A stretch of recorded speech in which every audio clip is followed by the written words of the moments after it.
Brian D. McLaren is an author, speaker, activist, and public theologian, a former college English teacher and pastor. He is passionate about advocacy for a new kind of Christianity, which is just, generous, and working with people of all faiths for the common good. He is the Dean of Faculty for the Center for Action and Contemplation and a podcaster called Learning How to See.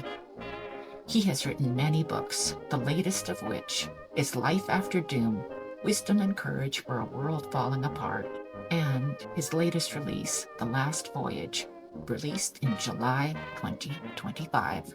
Welcome to The Hopening.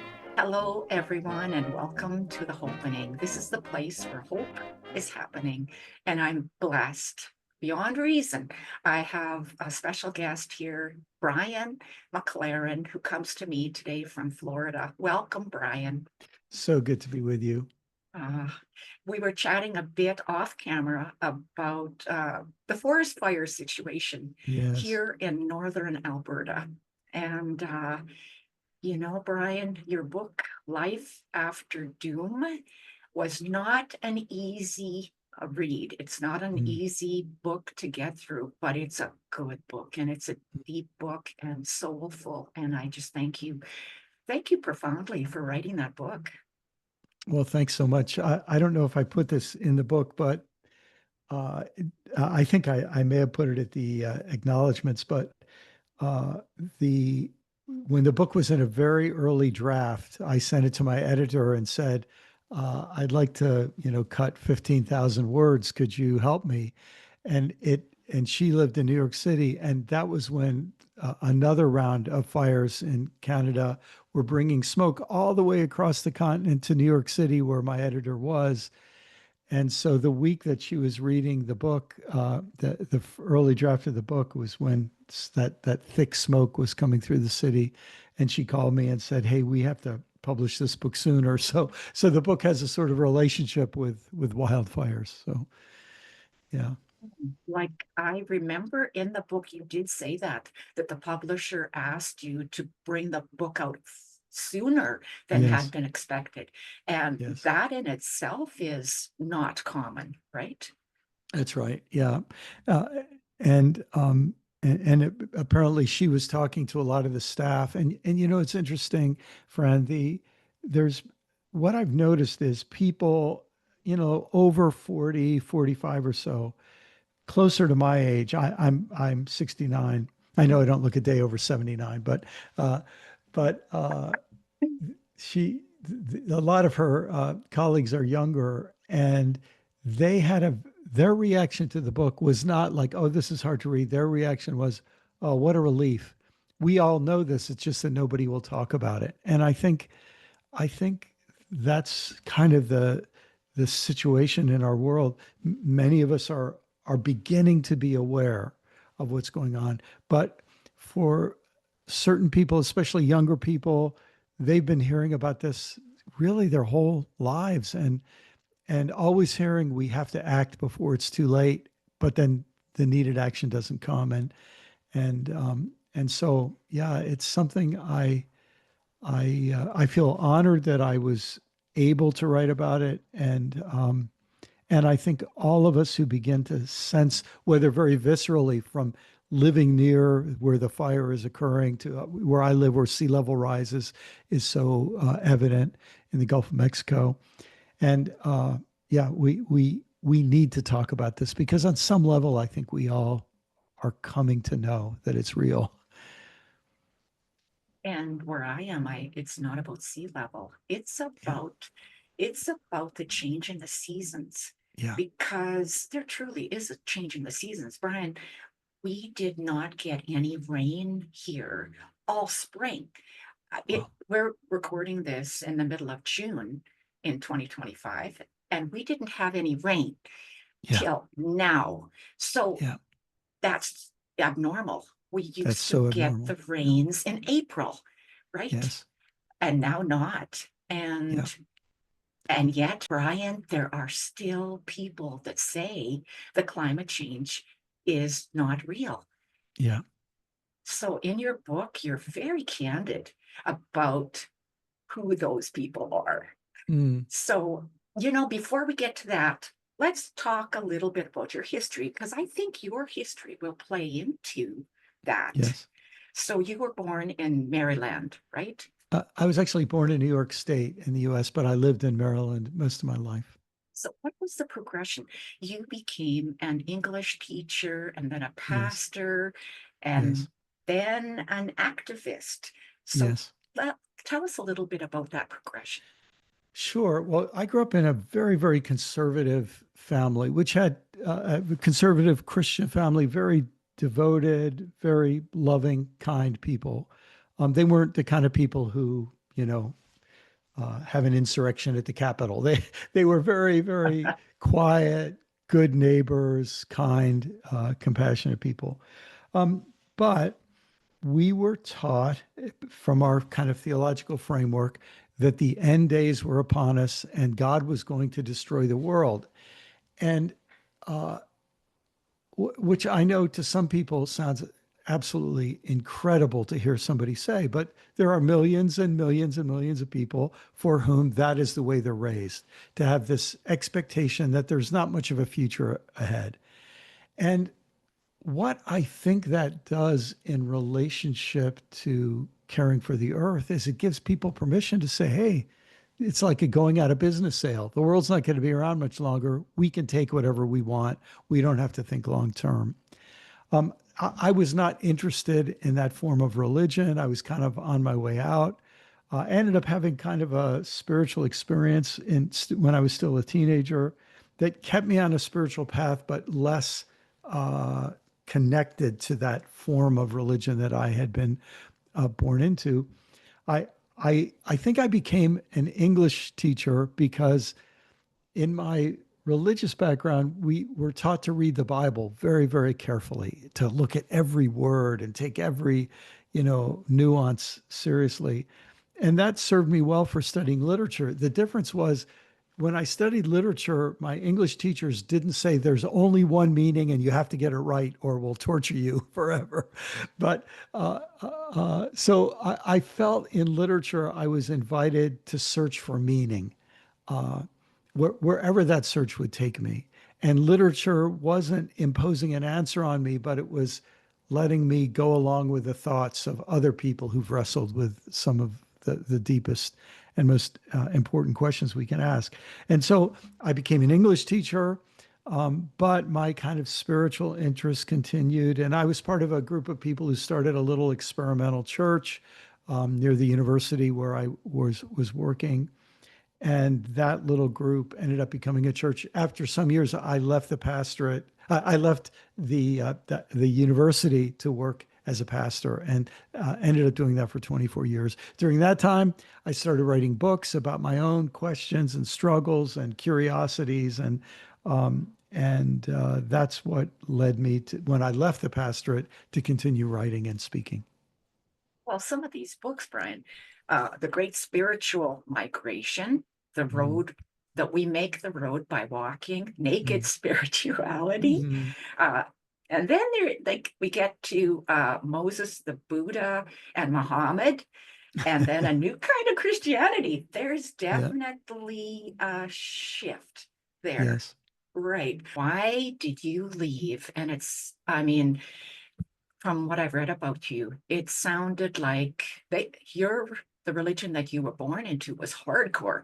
Like you weren't just like this, go to church on Yeah. Christmas and Easter like most Catholics, right? So That's there, right. I mean, there was generational, handed down. Yes. So why the shift? What? Yeah. Well, it's interesting. It's funny as I get older, I have more distance from my childhood and I think about it in new ways. Just as you asked me just now, here's what, like, a benefit of the religious upbringing I had. To us, your religion, your spirituality was the most important thing in life. Now, uh, that can cause a lot of trouble. It can lead to some unhealthy outcomes. But if faith and spirituality is the most important thing in your life, money isn't, power isn't, fame isn't. And I think when you're given the sense that there's something very meaningful and important going on in the world, and that should be your primary focus, I think that's something that really shaped me as a child and still shapes me right until today. Uh, what changed, I think, is there are certain forms of religion that are very high control. They act as though the world is so dangerous. We need very powerful people, usually men, to tell the rest of us what to do. And as I grew older and got a decent education, I just realized that way of thinking might have been good for the insiders, although even for the insiders in these religious in groups, there were some terrible side effects. But it was really bad for the outsiders, especially in the centuries of colonization in the Christian faith. And so that made me say, either I want to walk away from this thing entirely, or there must be some deeper roots that are very different from what most people focus on. I'm kind of on that same path, right? Mm, Um, I was raised Catholic, went to yeah, Catholic school, all of that yeah. stuff. But some of that stuff just did not make sense to me. And I'm a Yes. baby boomer too. That's the way we were raised. You just do Yeah. it, yeah, no questions asked. But then when it's time to start asking questions, you start Yes. asking good questions. And Yes. then sometimes other denominations will try to answer those questions for you, but then that Yeah. doesn't starts to not make sense anymore. Yeah. So I understand your progression, the movement. Yes. And you talk a little bit towards the end of the book about the how to be how to stay a Christian, Mm, how you mm, can stay a Christian, and it's like a different look at God. Let's talk about the 12-step program. I come from a mm, 12-step program. mm, So mm. that part of the book, Life After Doom, I totally understood. I am in that program now for 25 years, so I have a Mm. really good understanding of the Yes. higher power. But Brian, what did that mean to you, and how did you connect in Yes. that way? Yes. Well, in the book, I just glanced at the story of what happened, but I hadn't no, my religious upbringing, we weren't allowed to drink alcohol, so I was in college before I ever tasted a beer, right? So, um, but when I was in my first job as an English teacher, or one of my first jobs as an English teacher, one of my colleagues, I won't go into the whole story. It's kind of a humorous story, but he confided to me that for 10 days, he'd been sober. And it was the first 10 days he'd ever gone without drinking since he was, I forget, 11 years old, 12 years old, something very young. And he confided this to me and asked me if I would attend a meeting with him, partly because he was really afraid that day he was going to go out and get drunk and he needed somebody to kind of stay with him. And so the two of us went to an AA meeting. And I, I mean, it was almost a stereotype. It was in the basement of a Catholic church. Um, uh, Back in those days, a lot more people smoked than smoke today, and people smoked in buildings. So they were smoking in the basement of the Catholic church, a lot of cigarettes. And I don't think I'd ever heard the F word said so many times, and especially in a church basement. But the honesty of the people around the circle and their sincerity just I I was changed forever. Uh, and uh, I began attending meetings with my friend just as a support for a few more times. Years later, when I became a pastor, I suppose the way that the 12 steps had affected me, I went and read, the big book, and I wanted to learn all about the history of the 12 steps. I found out that an Episcopal priest named Sam Shoemaker had played a key role in the formation of the 12 steps, working with the original founders. And I, it became a big part of my own spirituality. So when I was a pastor many years later, we started having a lot of folks from the recovery world come, and and it enriched our church and it enriched my life. And one of the things I love about the 12-step approach to spirituality is by saying, look, we all have different understandings of God. But if we become less attached to our understanding of God and more attached to the idea of a higher power that could restore us to sanity, that will take us a lot farther than just arguing about dogma. And that really has been a formative influence in my life. Super relevant to the book Life After Doom, because I think just as people in a recovery program come to the point where they realize that if they keep drinking or shooting up or whatever, the thing they're doing will kill them. I think part of what the human species is having to realize is if we keep treating the earth and each other the way we are treating the earth and each other, it's going to do us in as well. And we need to have some wisdom and power beyond ourselves to help us be freed from our addiction to fossil fuels and to greed and to money and to weapons. And we're in a very similar situation as a species. And you put the word if at the Yes. beginning of what you just Yes. said, Yes. but the book is a little bit more candid. Yeah. You've actually said in the book that you believe we're past the if part, that we're Mm, actually past the tipping point. And you gave a yes. very good metaphor about that, about the tree, about cutting Mm, down a tree. Can you just yes. say that a little bit? Well, I think I wrote about that because, I now live in Florida where we have big hurricanes. And some years ago, I had a huge, beautiful mango tree in my yard that produced the most delicious mangoes. And a hurricane came and blew the top of the tree off, and it landed on a neighbor's roof and damaged his roof. So I helped pay for his roof. And then he said, well, look, that tree's just going to grow back. And so I said, okay, I'll take the tree down because I didn't want it to damage his house again. And so I watched them cut down this big, amazing tree. And when they cut down a big tree, you can, let's say this tree was 24 inches thick. You can cut an inch into the tree and there's no effect at all. You can cut 2 inches, you can cut 5 inches, you can cut 12 inches, and you would never know if you didn't just see that little pile of sawdust. But there comes a point when you cut through the tree where you hear a crack. But even that one crack, the tree's still standing. You don't notice a difference. But now every little bit you cut, you come closer to the point where the tree is going to fall. And and I use that as an analogy. We human beings have been taking from the earth more than the earth can replenish. And we've been pumping into the earth more waste products and toxins than the earth can detoxify. And we've been doing it for thousands of years, but we've been doing it really intensely for about 150, 170 years since we discovered coal and oil and the incredible power they had to fuel a rapidly growing and advancing civilization. And so we've been cutting through the tree and we saw no real serious side effects.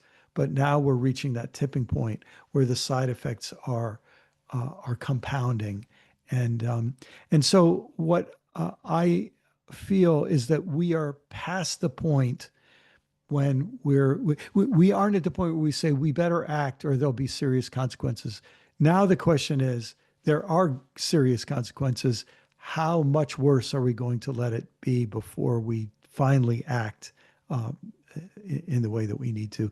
Maybe to make an analogy, a person who becomes addicted, let's say to heroin, they might have a nice job and nice family, and first they get fired from their job, and then their marriage fails, and then the kids don't want to see them anymore.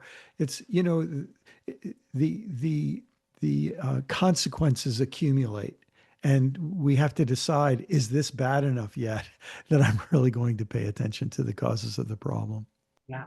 And reading the book, actually, I listened to your voice because Yes. I listened to the book. Mm, And when you read your book, Brian, you read it with such passion and mm, yet soft Yes. That's what helped me get through the book Mm, mm, was your voice. mm. And because like I had said before, if I had just picked it up and read it, I probably would have put it away because it was Yes, hard. It's hard to hear yes, that. It's yes. hard to know that I helped contribute to this Yeah, because I mean, I live in Alberta, Canada. We are the Texas of Canada, yes, right? yes, Everything yes, runs on oil here. Our yes, politics is based yes, on oil. yes, Everything about Alberta is oil. There's a little bit of agriculture in there, there's a little bit of yeah, forestry, but oil runs the province and has for 50 yes, years. So yes, I have contributed to this. But our show is about hope, Brian. yes. Remember? And This hope's is important. this is supposed Hope's to be about important. hope. That's right. Well, So you as you know, maybe the most important chapter in the book is a chapter called "Hope is Complicated." So maybe we'll want to talk about that. I was going to ask you about hope is complicated. Why? Why did you write that? And it's a big chapter and it's an extremely important chapter. Yes. Well, first of all, I want to say how wise and good-hearted you are to have a podcast that focuses on hope, because hope is really, really, really important to human beings. I have a dear friend who's a clinical psychologist, and one of his main areas of research is understanding what hope is and how it works. And if he were on this podcast today, he would tell us all of the clinical research that shows that people with hope solve their problems. People with hope address their challenges. So hope is so, so important. But in our current situation, when we have so much writing, and it's not just Alberta and Texas, right? The whole world economy is running on fossil fuels still. And all of us, our lives are in ways that we never even have thought about before. Our lives are touched and enhanced in many ways by fossil fuels. And on some level, we do not want the flow of oil to get interrupted because it makes our lives so easy. And we don't want to be uh, inconvenienced in any way. And so hope can give us the courage to face the challenge, and hope can give us motivation to find a way through. But a shallow kind of hope can help people say, "Oh, I hope it'll all work out. I don't want to think about it anymore." And or maybe we hear one encouraging story. Listen, I know so many encouraging stories. I'm all for encouraging stories, but if we hear an encouraging story as a way for us to say, "Okay, it's all going to be fine. I don't need to be involved. I don't need to get active. I don't need to face this." Um, uh, that's why hope is complicated. It can either be the thing that pulls us through, or I call that deep hope. Deep hope leads to action, but there's a shallow hope. I call that cheap hope, and cheap hope often leads to complacency. Defiant hope, right? Yes, yes, Yeah. Can you explain what defiant hope means to you? yes, yes. So let's take a different example than our current reliance on fossil fuels. Living where I live in the United States and now living in the deep south of the United States. The United States economy was built on a different kind of dirty energy. It was built on the energy of slavery. And the South, obviously, was built on the slave economy, but so was the North, because the great wealth that came to the North was by turning the cotton that was picked by enslaved people in the South into fabric that then was sent around the world. And if you had said to anyone, slavery is wrong, we have to stop it, they would have said, we can't. They wouldn't even think about whether it was wrong. They would think our survival depends on it. Our wealth, our well-being depends on it. Now, if anyone had the courage and the insight to say, I actually can imagine our future without slavery, people would have said, you're crazy. That's ridiculous. Let's call that defiant hope. there has to be a way for us to live without slavery. That kind of hope that saw it before other people could see it, that there was a way through, there was a different way to live. That's the kind of hope that I think we need so much now. Oh, I love that analogy for sure. And you also talk about in the book, and I know this is a difficult topic, Yes, that religion is running capitalism, yes, and capitalism also is yes, running religion. yes, Can you talk a little bit about that? Because, sure, I believe it, but there's a whole lot of people that have no understanding of this and sure. they are going to reject it. But I still think it's important for us to talk about it. Sure. Well, let me use the example from American history again of the years of slavery. During those years, the richest people in the South were people directly or indirectly dependent on slave labor. And the richest people in the North were also dependent, indirectly, but still dependent on slave labor. Let's say you're a preacher in Alabama during the years of slavery, and you became convinced that, and you were a white Christian priest or pastor, and you became convinced that slavery was wrong, it was immoral, and we had to find another way to build our economy. If you were to preach that, you would just get fired. You would get run out of the church the next week. Why? Well, because the people who paid your salary would feel that you're biting the hand that feeds you, and they would have been very angry. And they wouldn't have listened if you quoted the Bible or if you quoted great leaders in church history. It would have threatened their very way of existence. So the truth was, not many pastors or priests ever spoke against slavery. Some did, but not many. And they usually didn't have a very long career, especially if they were in the South. Sometimes in the North, there would be a few who'd be able to do that. And actually, a movement grew among priests and pastors in the North to say we can challenge what is becoming increasingly evident to us is morally wrong.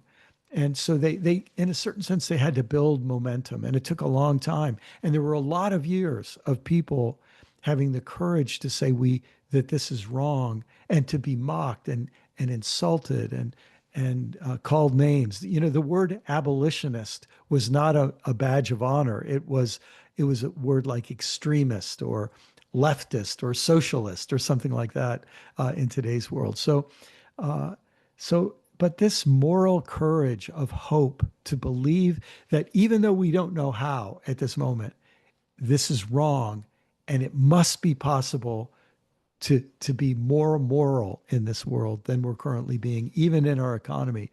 So you can see that the money that goes to the church is coming from people who made it through something that the church might want to criticize. It's very, very hard to go against that, not only in the 19th century, not only in the 20th century, but also in the 21st century. As like it doesn't matter what day we're talking about, Brian. You Yeah, wrote your book. I think you started in 2022, right? Just yeah, after the that's right. pandemic. And Yes, it got published last year. But look at what's going on yeah. today. And it's interesting. I love history, and one of the things I've learned that now that because I love history, is how little history I learned. In other words, I was given a very sanitized version of history, both politically and religiously. And just recently, a friend of mine were asked to get the two of us were asked to give a lecture, a joint lecture on these two historical figures. One was named Benedict. He's now known as Saint Benedict. And the other is less known, but is also a saint, Saint Boethius. And Boethius and Benedict were born in the same year in Italy. And when they were born, there was an emperor who, a king of Italy, and who was the leader of Rome, and Rome was still the headquarters of the Roman Empire. And obviously, he was a Catholic, a Catholic Christian, and and there were tribes to the north that had also been converted to Catholicism, and one of those tribes were actually invaded Rome and deposed the emperor. So you had one Christian making war on another Christian, one Catholic making war on another Catholic to then become the king. A few years later, another tribe that was also Catholic came and made war on that tribe and brutally killed that emperor. And Boethius and Benedict grew up in a world where all the rulers were Christians and they were all killing each other. And imagine how that would make you think about your faith. This just hold on, aren't we supposed to be people who love our neighbor as ourselves? Yet here we're all killing each other. So, yeah, once you see this in history, you realize these are very deep-seated human problems, and sooner or later we got to grow up and try to deal with these problems at their root source. Well, you said it quite well. We all learned some form of history. Yeah, Did we understand yeah, that if you don't change and look at history differently and yes, understand it, that you're bound to repeat it? yes, And you have a really good chapter in the book about Indigenous knowledge. yes, Like yes, I was shocked and happy to read yeah. that. I have a strong connection with the Indigenous community here. I Oh, teach beautiful. for the University of Alberta, a predominantly Indigenous pre-teachers that are going to be Mm, teaching elementary students. So when I read that chapter, I was like, yes, we're mm, finally getting this out. Can you please talk a little bit sure. about that chapter in the book and what your beliefs are about the Indigenous people? Yes. So let me first say, we're all aware of climate change, and in the book I talk about climate change is a symptom, a very serious symptom, but you can't cure the symptom without without addressing the disease. And the disease I call overshoot. And I referred to overshoot a few minutes ago without mentioning the name. Overshoot is when we suck out from the earth more resources than the earth can provide, and we pump out more toxins than the earth can detoxify. That state of living with the earth is called overshoot, and sooner or later it catches up to you, right? It's like you can't keep spending, you can't keep charging things to your credit card without ever having to actually pay the bill. Well, when you think about how people live with the earth, there are really two ways. One way is what we could call the indigenous way. When you feel as a human being that you belong to the earth, you're part of the earth. You belong to the other creatures you live with. You belong to the land. And you're part of this earth, and you have to take care of it. You can't, you can't pick every edible plant. Otherwise, there'll be none to reproduce and you'll be hungry next year. So you have to learn this way of living reverently and respectfully with the land. In the deepest sense, when you're an indigenous person, you have a reverence for the earth and for your fellow creatures. There are other people who used to live that way. All of us are the descendants of indigenous people somewhere. But some people stop thinking they belong to the land and they start thinking the land belongs to them and they can do whatever they want with it. Because if they exploit the land and they pollute it and they overfish it and drain the soils of their nutrients because they don't care for the soil, then they'll just leave that land and go take somebody else's land or buy somebody else's land. And so their idea is that the land belongs to them. And if they have legal title to it, they can do whatever they want to it unless somebody gets in their way. And they usually don't like that. Those two different ways of living represent two different ways of living in the past, but there's only one way of living in the future that is sustainable. And it's that way of having reverence for the land and sensing that we belong to the land and we belong to each other. And just as an example, when you think of how indigenous people lived with the land, obviously they altered the land. They used fire, for example, but the fire actually increased biodiversity. So they learned to care for the land in ways that didn't just in ways that were beneficial to them, but would be good for their ancestors too. They didn't pass on to their children a more impoverished world than they inherited. And the rest of us have to learn that. And I think that's why almost everybody who's involved in issues of climate change and the environment, you'll hear them sooner or later start talking about our need to re-indigenize, to reconnect to the earth, to have a new mutually enhancing human earth relationship.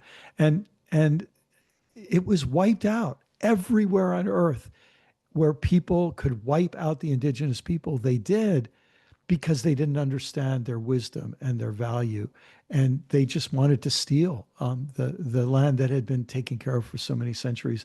But now I think finally we're beginning to realize that what we thought was civilized was actually exploitive, and what we thought was uncivilized was actually reverent. And so that reappraisal is going on right now. As we are recording this, the G7 summit is Yes. actually here in Alberta, in southern Yeah. Alberta. And a First Nations, an Indigenous chief, was Yes. the one who welcomed all the leaders to the summit, which in itself is amazing. And he wore Yes. full headdress. He Yes. beautiful man, like, and he spoke very well and eloquently. Yeah. And so, I mean, it's a step in the right direction, but of course, there's just so much more to go. This is part, and this is where hope is so essential, because even, you know, there's an easy kind of hope where you see the way and you have the will to pursue it.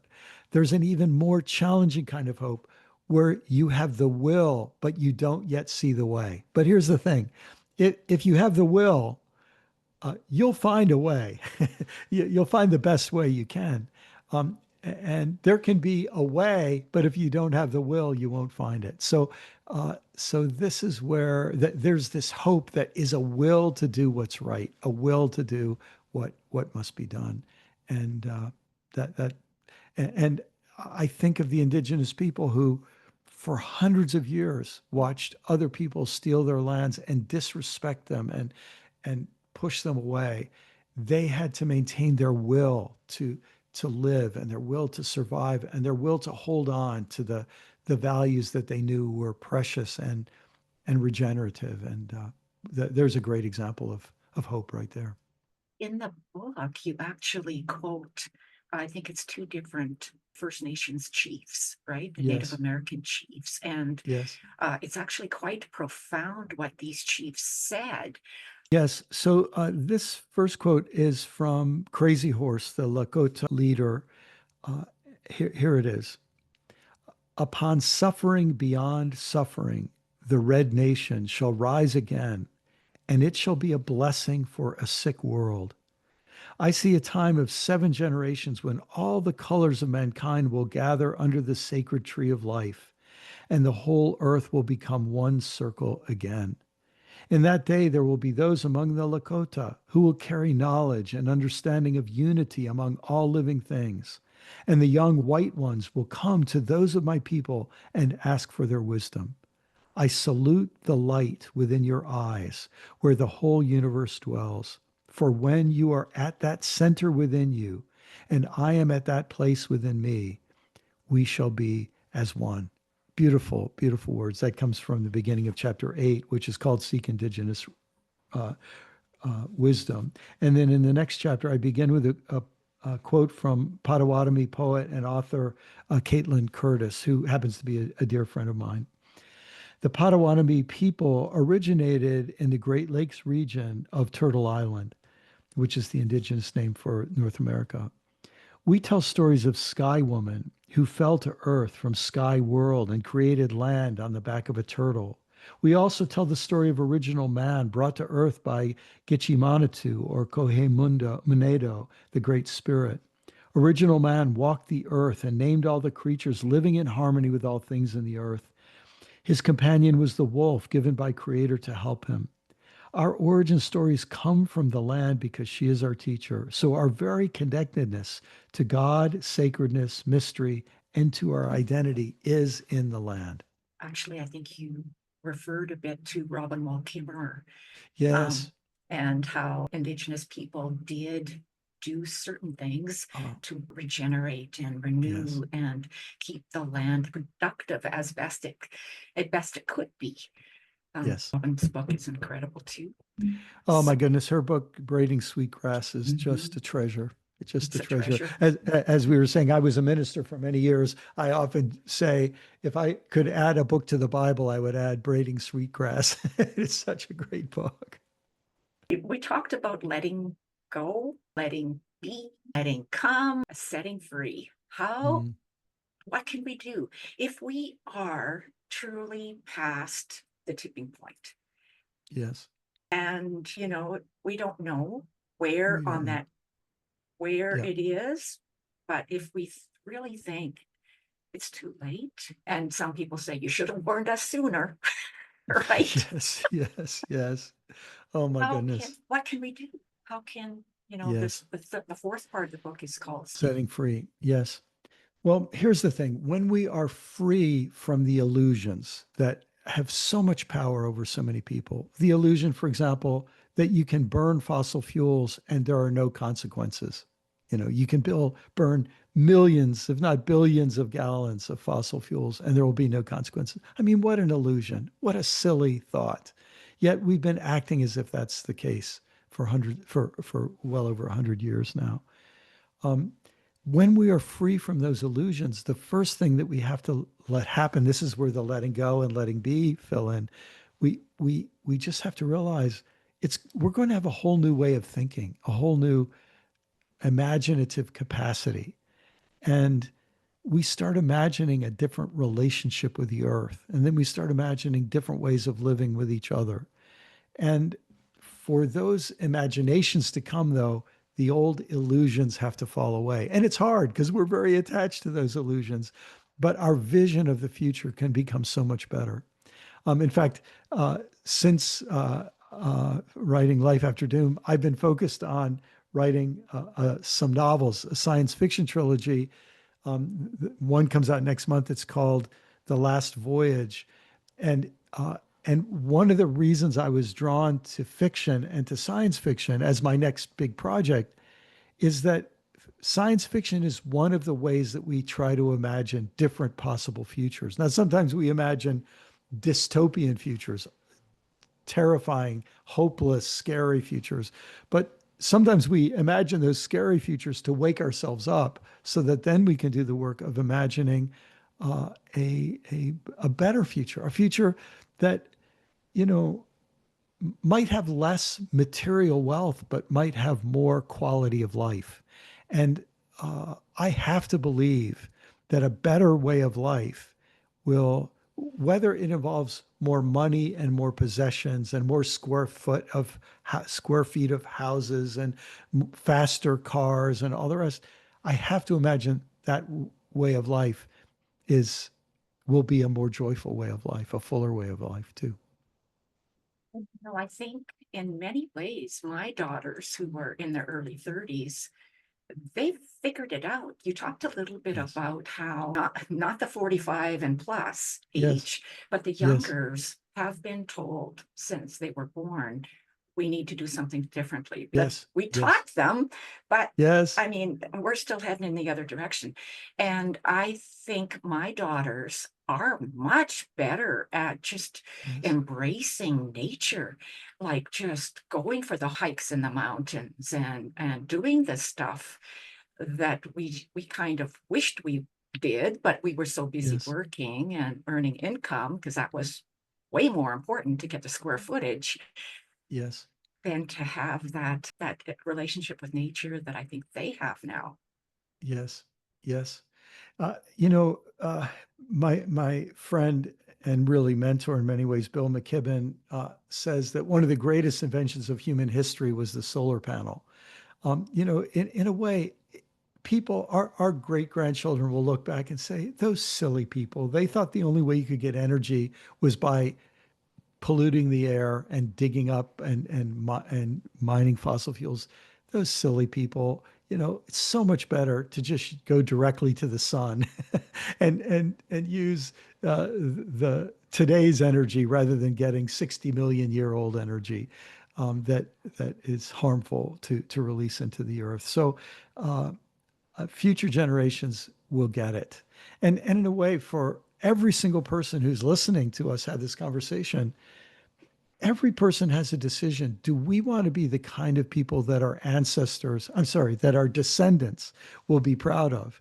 And will say, I'm so proud of my great great grandmother for having that podcast where she encouraged people to think about a new way of life and move toward a new way of life.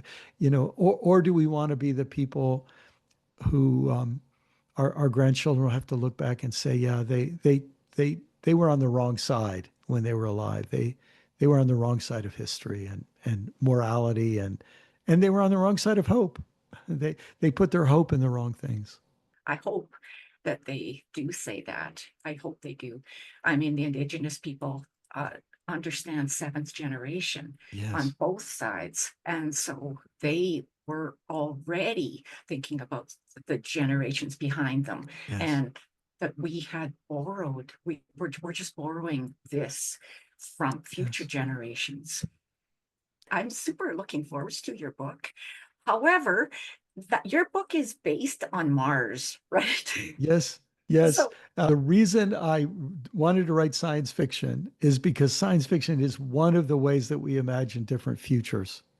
Um, and another reason I wanted to write science fiction, and the reason I chose Mars, is because very often we cannot imagine a different way of life on Earth. We have to imagine people being somewhere else in a different time in order to imagine a different way of life. But I don't want to give too much away. But in this trilogy of novels that will come out, people find out very quickly that Mars is not planet B. there's there's not there's no easy escape from Earth. Uh, Anybody who knows anything about Mars wonders why Elon Musk thinks it's so doable. If you really know about Mars, you understand we would be so much smarter. Let me say it this way. Elon Musk is the richest man in the world. I'm sure in some ways he's very smart. But if he were really smart, he would be using his money to try to stop the very forces that he's funding now, uh, and instead to invest in what will help us make the Earth a better place. Spending your money on going to Mars is not a good investment. I agree. I agree. And I'm glad you said it. One of the last things I'd like to ask you, what is your last message of hope for Mm, our viewers, anyone who's already anxious? Because in your book, I think it's in the first chapter, yeah, you give a little disclaimer there, Brian. So, yes, okay, so tell us first what you say in the first chapter, yes, just to prepare us, yes, and yeah, then what is your last message of hope? yes. So, dealing with these big problems of overshoot and climate change, some of us are just struggling to make it through another day. I have a phone call set up soon with someone I know who is a grandmother, and her children developed serious addiction problems, and so their children were taken away, and so here she is in her 70s raising small children, and life is so challenging for her, right? She has enough trouble getting through the day with two lively young kids, um, as a single grandmother. It's tough, and she doesn't need a book that's talking about the biggest problems of the world. There are other people who have some margin to focus on that. She's doing a good job just taking care of her grandkids. So what I say to people is, not everybody needs to read this book, but there are many people who do. And one of the reasons they need to read it is because of the issue of hope, because it's very easy when you see the magnitude of the problem. And let me be frank, the stupidity of our political and religious and many of our business leaders, it's very easy to lose hope. So that's why that chapter in the book, Hope is Complicated, was so important for me to write. And in the book, I include a quote from Václav Havel, where he gives a definition of hope. And I can't think of a better way to end this wonderful conversation with you by quoting him. Here's what he says. He says, "Hope is not the certainty that things will turn out as we wish. Hope is the confidence that some things are worth doing, no matter how they turn out." And I love that definition. Some things are worth doing. And when we come to terms with that, I think we will become the kind of people who turn hope into action. I think you're right. So thank you so much, Brian, for coming on to hear your voice, to see you in person, to ask the questions, because we do need answers. We do Yes. need answers, not just from some capitalist who's trying to make some money, but somebody who's deeply involved with faith-filled communities, spreading faith through the way that you do it as well, which is it's a beautiful way that you do it. And so thank you for coming on and sharing your hope with us and your visions. Well, thank you. And it's a joy to be with you. Thanks for the good work you're doing with this podcast, and to everyone who's listening, because you're listening to something that's going to inspire you to be part of the solution. So thank you. How can people get a hold of you? Do you have a website? Yeah, I have a website. It's just my name, brianmclaren.net. And if they go to brianmclaren.net, there's links to my social media and all of my books. And I have a podcast called Learning How to See, folks might enjoy. So anything I'm doing, they'll find connections to there. And if those of you that are watching today enjoyed hearing about hope and enjoyed listening to Brian speak, please subscribe. It'll help me, it'll help Brian to get the word out that there is hope that is no strings attached, right? It's not connected to any organization, any organized religion. This podcast and Inspired Healing Hypnotherapy do not provide medical advice. The information included here is not limited to text, graphics, images, or other material contained, and are for informational purposes only. No material in this podcast is intended to be a substitute for professional medical advice, diagnosis, or treatment. Always seek the advice of your physician or other qualified healthcare provider with any questions you may have regarding a medical condition or treatment, and before undertaking a new healthcare regimen, and never disregard professional medical advice or delay in seeking it because of something you have heard on this site.